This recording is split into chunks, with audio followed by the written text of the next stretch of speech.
Thanks for attending. Our talk is a different angle. What we are doing here is it's a different kind of company. We founded Discovery, and now we're sort of in the last legs of the company based on the deals that we have in place with our JV partner.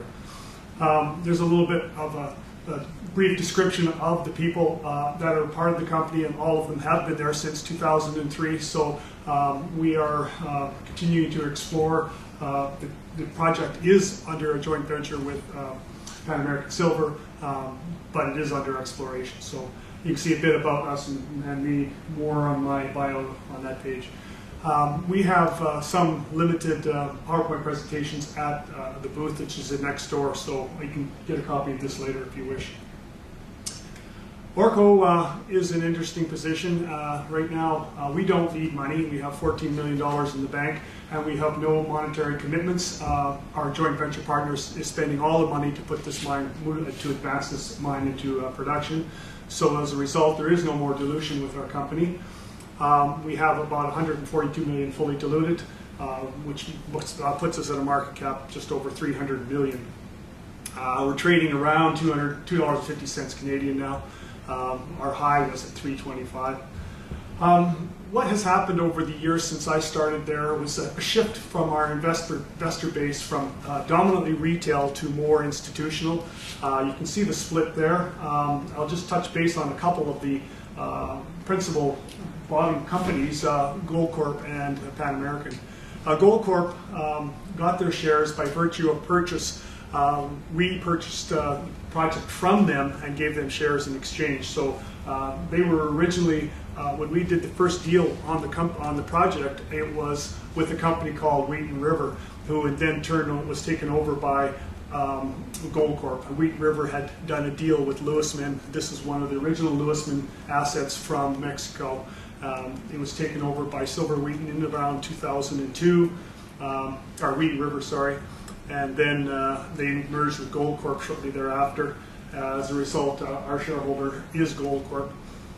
Pan American, when they did our joint venture, purchased 4 million shares. So that's how they got their interest. Now, the deposit is one of the largest primary silver deposits in the world. And I say that because it is unique. It is primary silver. We have 90+% of the value of the deposit is silver. The rest is gold. We have no base metals. And so it makes for very easy metallurgy. And doré can be poured on site. We don't have to worry about shipping to a smelter or anything like that. We have about 175 million ounces so far. And by no means is that the end of the story for the number of ounces. It is at a point now where Pan American has recognized that they're developing mining ounces only and not looking at more exploration ounces. I guess they've determined that 175 is enough to start, and so they're going to concentrate on putting this into production and worry about the other ounces for the future. So this is a story that started as an exploration play, is now turned into a development play. Pan American did the deal on April 14th, 2009. And that's a very important date because it's a 3-year deal. And the 3-year deal expires in April of this coming up in 2012, so about 6 months from now. So a lot of what has to happen is still going to happen, and it has to happen in the next few months. What has happened lately, the most pressing news that's come out, the most current news, is the preliminary economic assessment was finally released last month, so I'll be talking a bit about that. But the bottom line is it does demonstrate a very robust mine life. Here's a resource statement. You can see how the resources are split into indicated and inferred, but also in open pit and underground. We have a deposit that can be accessed at the same time, both by open pit and by underground. And that's the approach that Pan American is going to take moving forward. The cutoff grades that you see there are, like many of the things in the preliminary assessment, they're very conservative. We have fortunate to have AMEC as our consultants, and they believe that those cutoff grades can be improved to 25 for the open pit and 75 for the underground, which again would add a tremendous number more ounces to the system But as I said right from the outset, how many more ounces do we need before you go into production? So one thing that's different that people have followed our story before is that our former net resource statements, of which we've had 6 since we started in 2003, those resource statements were dealing with an undiluted resource base. This is a fully diluted resource base, so it's entirely different. You're comparing apples to oranges, so as a result, the numbers they don't seem like they've increased from our old resource estimate of 146 million, but they have when you consider that this has already been diluted, so it's a different type of a resource reporting. So the preliminary economic assessment, 12-year mine life, it's going to produce about 6.8 million ounces of silver per year. Add in the gold and it works out to about 7.2 million ounces of silver equivalent. The capital costs are $11.84. That seems high, and I'll discuss that in a bit, where I think there's a lot of improvement on that. The capital costs are very interesting. It's $270 million. And the terms of our joint venture with Pan American is that Pan American has a right to earn 55% interest by putting the mine into production. And including in that is they have to bear all the capital costs, and there is no capital payback. So it's a net 45% net carried interest to Orko. Pan American has to bear the burden of all the capital costs, has to put the project into commercial production before they even earn their interest. So right now, Pan American has 0 interest other than the 4 million shares they purchased on the open market. So you can see the base case and the current pricing numbers there. You know, the IRR is 24% at the base case, 52%, 53% if you take $38 silver. Payback's pretty good, NPV is pretty good. So all in all, it looks very favorable. Where you really see the sensitivity on this is on the silver price, and obviously that's the key negotiating point we are going to move forward. Industry does not expect Orko Silver to be around much longer. The deal expires April 13th. The industry is betting that we will not be around beyond much because nobody feels that Pan American will want us as a 45% net carried interest, which is a pretty sweet deal. So what is the price of silver and how quickly will that affect us? Well, that'll depend on your view of the silver price. And if you are looking at today's price, you would see a much better economic scenario for Orko. Just looking at a couple of the critical issues, the internal rate of return, what you see on the bar scale at the bottom is all the PEAs or scoping studies that I could find in the last year that have a strong silver component. So I just compared ourselves to, with the internal rate of return, to those other ones. The 2 red bars, the one is the base case at $25 silver and the other one is at $38 silver. So you can see how things improve dramatically as the price of silver is increased. And here is the same thing, comparing the metal prices. As you see the price of silver increasing and the price of gold increasing, obviously the IRR goes up dramatically till about 66% if you take today's, well, 60% anyway if you take today's price of $40.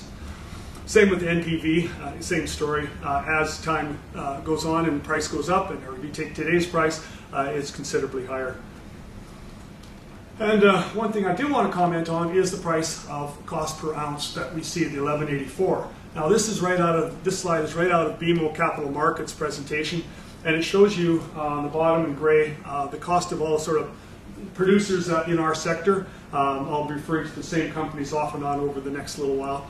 But you can see their average price for 2010 for the cost of silver is $7.45 an ounce. They're anticipating it more like $10.45 for 2011. So Orko will be right in that kind of range after I explain a couple things to you. The project is ideally located. It is a sole asset of Orko. We have no other exploration, no other properties. We have one property. It's located just outside the airport in Durango, Mexico. Durango has international air service to the United States and certainly to the world. You can get there from Mexico City very simply. You get in the car, you can drive right to the airport. Rail, water, power, all of the essential ingredients to mining are close by, including a active mining work base. You've got lots of people that are familiar with the industry. Durango itself is a very friendly, mining-friendly state. Durango and Zacatecas, the state to the southeast of us, are the #1 and #2 gold and silver producers of all of Mexico, and they desperately want to keep mining as their #1 source of revenue. The other source of revenue that a lot of people hear about these days is the drug warfare, the drugs that are going on, and I'd be remiss not to comment on that. Our project is very, very close to the city, and I'll show you in the next slide. It's wide open, and so we have no drug issues on our property. We have no drug issues to do with any kind of security. We have not changed our security at all based on what you hear. What we see in Mexico is the dominant war is going on between the drug traffickers, and it's concentrated along the northern border between the United States and Mexico. Doesn't mean there's not spillover in the cities, but it tends to be drug gangs fighting drug gangs. And in my experience, it's no different than where I live in Vancouver. We have the same sort of thing, and in other parts of the world, we're not immune to it. But from a perspective of safety from our miners' concern, it's not an issue, again, because of where we are. We're too much in the wide open. Now, where we've been spending all of our time is in that small red box you see in the little insert to the right there. Now, that is where I'm going to concentrate the rest of the talk, is on that small area. Having said that, there is a lot of exploration potential on the property. It's 32,000 hectares. It's very large. And where the asset right now, the main deposit is in that red block, only about 10% of the 32,000 hectares. There is a statement made earlier about it being wide opened. That's exactly what you see there. It is wide opened. The other thing, the interesting thing you're looking at here, if I can direct your attention to the sort of ridge on the right-hand side, there's the white buildings. That's our camp. It's actually not a camp that you would have people staying at, because we're so close to the city. Everybody drives home at night, so we don't even have any kind of formal camp. Everybody commutes there by bus, and so which is very good for the locals, of course, because all of our workers are from the local communities, and they're very happy to have us there. And make comment on the environment or the community relations. We right from day one have been involved with all of the locals, and they're all pro mining. Kevin said it's very important, and I agree totally that you have to be on side with your locals in order to have any success, and we have been making them a part of us right from day one. And so as a result, they're all keen on seeing this mine go into production. But if it goes into production, it'll be an open pit and underground. The ridge to the right of those buildings is where the open pit will take out all the veins. That black line is actually a vein. And on the left-hand side, behind this little volcano, is where the other open pits are going to be, and it's all flat there. And the reason I draw your attention to that is that there's nothing in there that will stop development in the way of rivers or cathedrals or buildings or what have you. This is an ideal location for that. There's not even any agriculture. It's open grazeland, so we don't even have to necessarily deal with any kind of farmers other than you see the odd bean field, which is those cultivated areas. Those aren't actually in the mining areas, so they're not even an issue there. This is the deposit. You can see a cross-section on the right-hand side, top right-hand corner. You can see the red is the veins that are going to be mined. And what you see on the cross-section is on the left side of the cross-section at the top are veins that come to surface. Those are those ones I indicated in the photo, the previous photo, that would be mined by open pit. Those will be taken out by open pit. The flat line vein that you see underneath is called Martha. That will be mined underground, and where Martha comes to surface on the right-hand side, that's where it will be mined by open pit again. So what you see is in this configuration, this large map, the brown are the three open pits. The one on the left is taking the veins that are those primary veins that you see on the left side of the cross-section. Then the other two open pits are going to take where the Martha comes to surface in a number of locations. What you see in the green is actually the underground panels that are going to be mined, all the Martha underground, and the red is all the rest of the material that is in the resource base that is not going to be mined at this stage. Now, we are of the belief that it will be mined eventually, but the mining plan is for 7 million ounces more or less over 12 years, so that's only like 84 million ounces. So the rest of the 175 million ounces is all there. And again, drawing attention back to the comment I made earlier, this is a diluted resource. AMEC, as our advisors, is of the opinion that Pan American was a bit aggressive with their dilution. We believe that there is a possibility to increase many aspects of this deposit and the economic side, including the cost per ounce, by having a better look at how they dilute it. And that's the opinion of AMEC as well. So what you see here in the other little colors are actually where the mine actual buildings are going to be in yellow. The waste dumps are actually those ones in red, or sorry, blue, and under just at the bottom of the map would be the tailings dump. So we have completed about 700 holes, 246 or 245 kilometers of drilling, and so we've been there for a long time. There's been about almost $30 million, or almost $60 million, sorry, spent in exploration to date. All of the work that has been done to develop the PEA is almost to the degree of a feasibility study basis. The feasibility has to be completed by April 13th, a feasibility study. PEA was just done, but a lot of the studies, the environmental impact, the processing plant design, the metallurgical, etc., have been done almost and completed, but we're a part of the PEA. So this shows you who's been involved. So what's going on in the future is the completion of the PEA, completion of the feasibility study, ongoing community relations, and then the engineering studies that accompany a feasibility study. Timeline now, the gray is what's done, the red is what's to come. Pan American states that they think this will be in production in 2014 with a build time of about 18 months to 2 years. What will that mean? What is coming out of this deposit? On a silver equivalent basis, 7.2 million ounces per year, 6.8 silver only. We are of the opinion that we can increase the economic value by looking at a number of factors, including the dilution. So we're hopefully to see an increase of no less than 10% of that, but that's not an engineering study, that's my best guess. If this does go into production, the 7 million ounces will represent more than 5% of Mexico's annual silver production. So it is a very large deposit.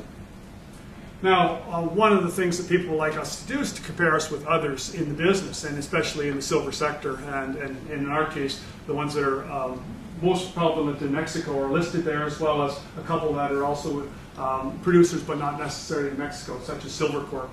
Although Silvercorp's having its issues right now with other disclosure problems, they still are a decent producer.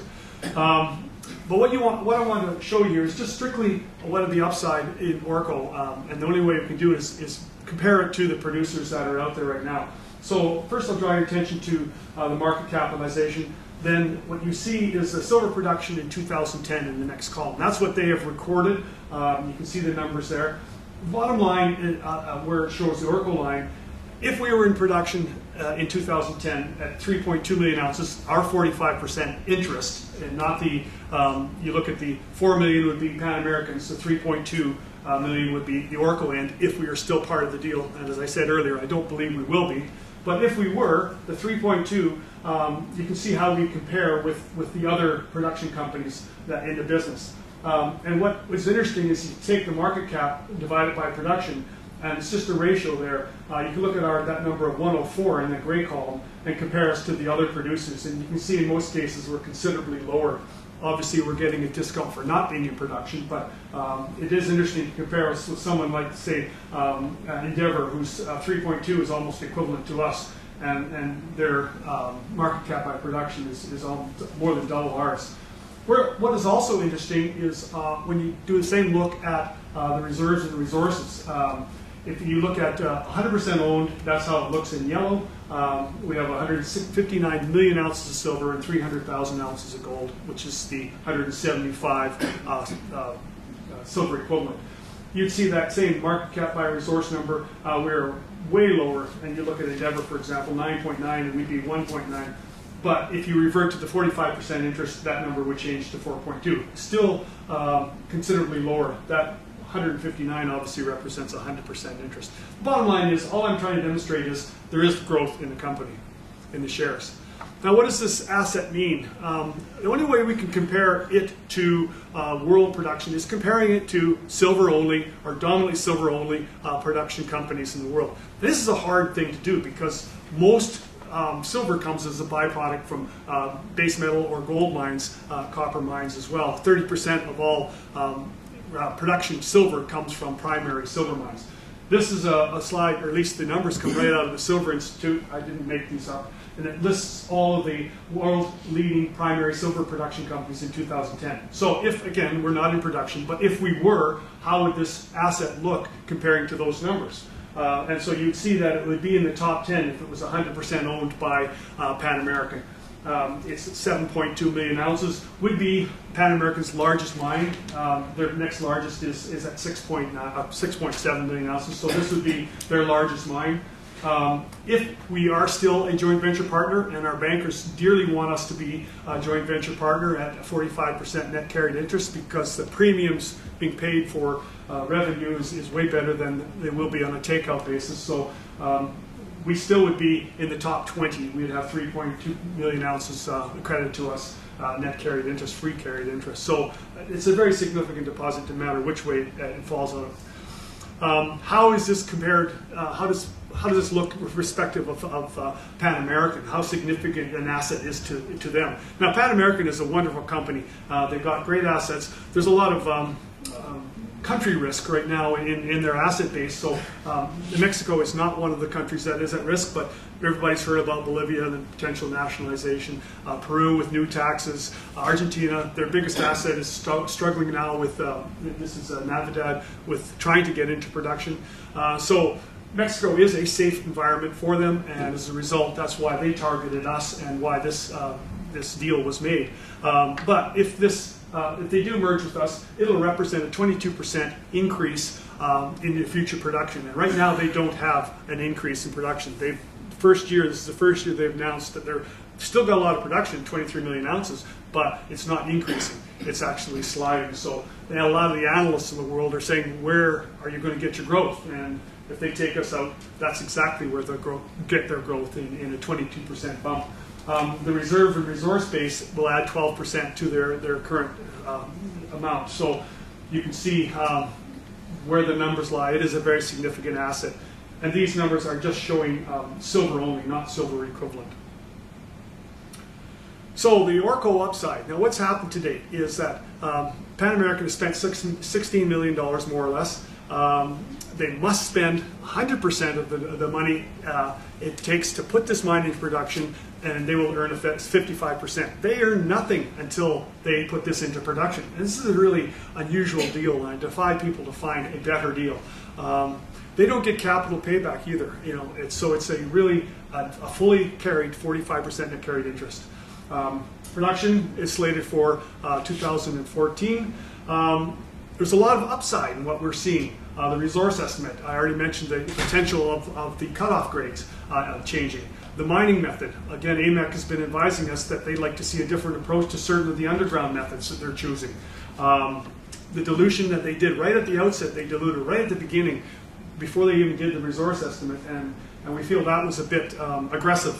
And so we've hopefully be able to prove that, but I doubt that we will, because it will require a new PEA, or we'll have to wait to the feasibility study, which must be delivered this April. So this is a critical time period for Orko.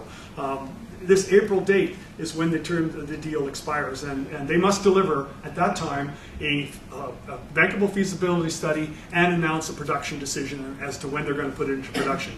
And if they don't do that, we get the property back. So that's why the market feels that we aren't going to be around.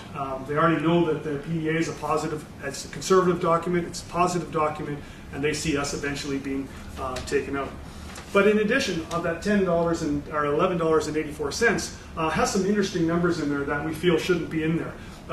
For example, if this is 100% owned by Pan American, they've got a 5% management fee that they're charging themselves, and so that would disappear, and that alone takes out 76 cents right off the top off that $11.84. In addition, partly into the production or development stage, they've got a $30 million sustaining capital number.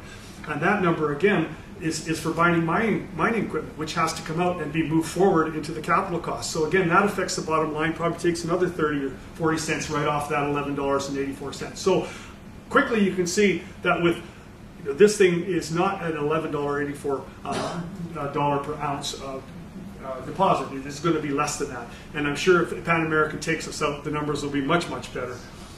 So the bottom line is net costs should be going down, and mining, the grade should go up, dilution go down, and longevity should increase. So that's why our bankers want us to stay in. They don't want us to sell out at, what, 30, 50, 80% premium to the market? And this is what this slide is trying to tell you, that there is a lot of room to grow. We're where we are now after releasing the PEA. We should be trading at considerably more than we are, which my previous slide tried to demonstrate as well. And the PEA is an interesting document when it was released, and I direct your attention to that very first comment. That's the only one that I really want you to read in any detail. The PEA deeply underestimates La Preciosa's economic value. And that's the case. We strongly believe that. AMEX strongly believes that. And now our job is to tell the market, if and when the takeout bid comes, we feel that it has to be competitive and fair. Otherwise, we're not going to support it because of the underlying value that still exists in the asset that is not in the PEA.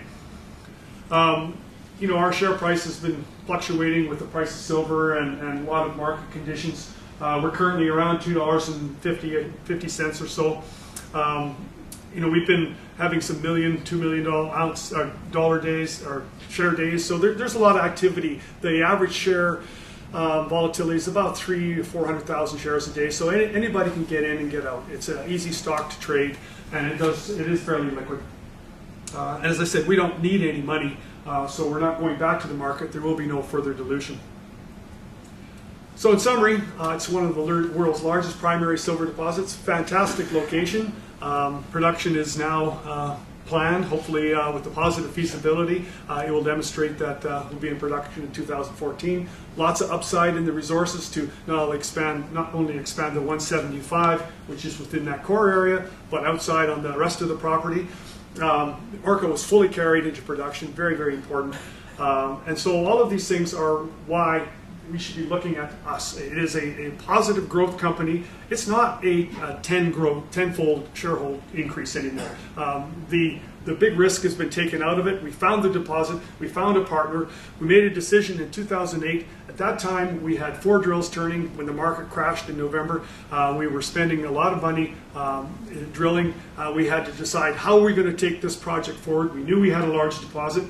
Do we further dilute the company? And in 2008, of course, the stock was down very low. We would have been a massive dilution to finance to where we are now. We chose to do the partner route, and as a result, I think that was a wise decision. One of the interesting things that I also point out is that if you look at some of the analysts who've done interpretation of this, GMP looked at it and said, when you look at the fact that we have zero capital costs, the actual economic share of production, the real economic share of production to Orko is 57%, not 45%. And so where are we? Where are we going to trade? Or what are we going to see? You know, I would have to start looking at mergers and acquisitions and what are the fair multiples. We, as a board, one of the interesting byproducts, or one of the interesting terms on the board, is that Pan American has to present the offer to us. It has to be a friendly. We have a standstill agreement, and we have to approve it before we put it to the public. And that's real critical for us because the way we look at it, unless they give us value for not only the ultra-conservative PEA, but recognizing that they can put this into production, and even if they wanted to right now, they could forward sell their silver and pay for all the capital costs and never have any risk attached to this project. Will not accept like a 30% over market or anything like that as a board. They have to recognize true value. So where will that be from there? I can't begin to tell you. I'm an exploration geologist. I'm not the president who can make those kind of statements. But I think that you know, it is going to go substantially higher than it is now. But it's certainly not one of those tenfold increases. So hopefully, you know, it'll be better than the 30 or 60 or premiums you see to the market. But the other side of it is, you know, we've taken out all the risk, and so it is a fairly conservative investment that is short term, with the April date coming up fairly quickly. So that's my presentation. Thank you for attending.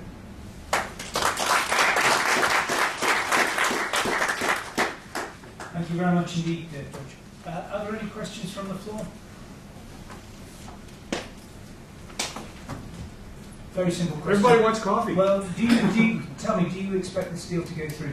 Do you think that they will come up with plans and put that money into the ground? We believe that, well, they put a budget of $8 million to finish the feasibility. We are fully of the opinion that we're not going to be here much longer. What is that time frame? I don't know. The market, when I say that, all of the analysts that follow us, and there's 4 or 5 different groups that follow us, BMO, GMP, Byron, Claris, there's a number of companies that follow us, all are of the same opinion that the deal is a tough deal. It's a good deal from Orko, but Pan American will have to maximize it for their shareholders. And so we don't think we'll be there. We won't see that feasibility study. It'll probably be done before then. Good. Yes, please. I'd like your views on the silver market. Eric Sprott is of the view that the relationship between gold and silver is going to change, and change more in the direction of silver rather than gold. In other words, he thinks that silver is undervalued in relation to gold. What do you think is going to happen to the silver price? Well, that's a good question. As a matter of fact, Sprott has about 5% of us. They're a strong believer in this project, and they've actually come out many times to say it's their #1 silver pick is Orko Silver.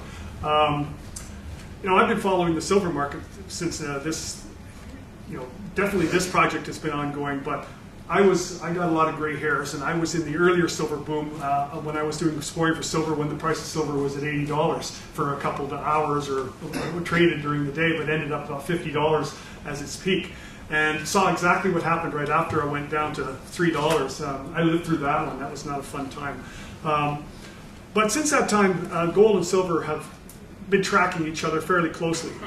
Where the disconnect now, in my opinion, is happening is that silver is becoming a much more, it's got many more uses than just as a precious metal backer. With the industrial growth, and it is an industrial mineral now, really, in the sense that there are so many things that it's being used for, including solar panels, all sorts of industrial applications that weren't in when I was looking for silver back in '82. We weren't looking for that sort of thing. So as a result, since I got involved in this project, the growth in silver has been, it's typically been a ratio of about 50 to 1. But historically, if you go back in time, it's like 10 to 1 silver to gold. And so, are we going to see that? In the peak when the silver was booming here, I think the lowest we got down to is about 35 or so to 1. It's currently around 45 to 1. As long as there's industrial growth, I think that silver is going to continue to increase.